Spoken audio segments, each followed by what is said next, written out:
Dear student, my name is sir DM. सबसे पहले जो है वो चैनल को सब्सक्राइब करें और वीडियोस को जो है शेयर करें। तो डियर स्टूडेंट, आज हमारा टॉपिक है चैप्टर नंबर 1 में जो एबायोजेनेसिस और बायोजेनेसिस। एबायोजेनेसिस और बायोजेनेसिस क्या होता है? ए बायो का मतलब होता है विदाउट लाइफ और जेनेसिस मतलब टू बर्थ, यानी कि चीज़ों का जो है जानदार चीज़ों का बेजान चीज़ों से पैदा हो जाना, यानी कि विदाउट लाइफ से टू बर्थ। इसका मतलब ये है कि ज़िंदगी के बगैर जो है जानदार चीज़ों का पैदा हो जाना। और दूसरा हमारे पास है biogenesis. Bio mean life, genesis मतलब टू बर्थ, यानी कि ज़िंदगी से जानदार चीज़ों का पैदा होना। तो इस पर दो डिफरेंट किस्म के जो है कंसेप्ट दिए गए।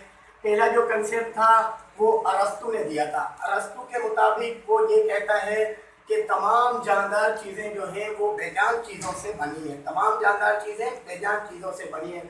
उसने ये कहा कि ये जो मेंढक हैं और मछलियाँ जो हैं ये मड से पैदा हुए हैं, यानी कि मिट्टी से पैदा हुए हैं।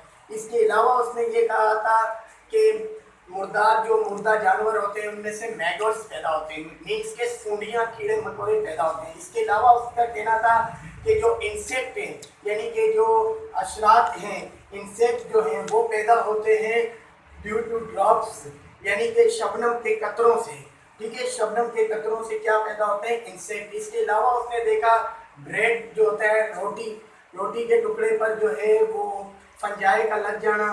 तो वो ये इस बात को, इस नज़रिए को जाहिर कर रहा था कि जानदार चीज़ें जो हैं वो बेजान चीज़ों से डेवलप हो रही हैं, यानी कि ऐसी चीज़ों से डेवलप हो रही हैं जिनमें ज़िंदगी मौजूद नहीं है।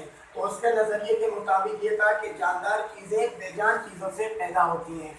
ये कंसेप्ट हमारे पास दिया था अरस्तु ने, एरिस्टोटल जिसे कहा गया था। उसने कहा था frog and fish made up of mud, यानी कि मछलियाँ और मेंढक जो हैं वो किससे पैदा हो रहे हैं? मिट्टी से पैदा हो रहे हैं। इसके बाद जो दूसरा कंसेप्ट आया था वो 17वीं सदी के अंदर इटालियन साइंटिस्ट, एक इटालियन साइंटिस्ट हमारे पास, इटली का रहने वाला एक साइंसदान था 17वीं सदी के अंदर, फ्रैंकियोस रेडी। उसने ये कंसेप्ट दिया था। उसने कहा था कि जानदार चीज़ें जो है वो जानदारों से ही बनती है, वो बेजान चीज़ों से नहीं बनती। जब वो जानदार चीज़ें जानदारों से ही डेवलप होती हैं तो उसी तरह वो अपने वालिदैन जैसी नज़र आती हैं। तो अब ये कंसेप्ट जो था ये फ्रैंकियोस रेडी ने दिया था और इसे करेक्ट साबित किया गया और इसे रॉन्ग साबित किया गया।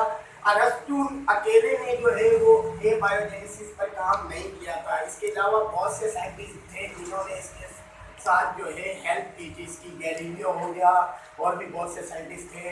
तो रेडी ने कुछ एक्सपेरिमेंट किए थे और एक्सपेरिमेंट करके प्रूफ किया था कि जानदार चीज़ें जो है वो जानदारों से ही बनती हैं।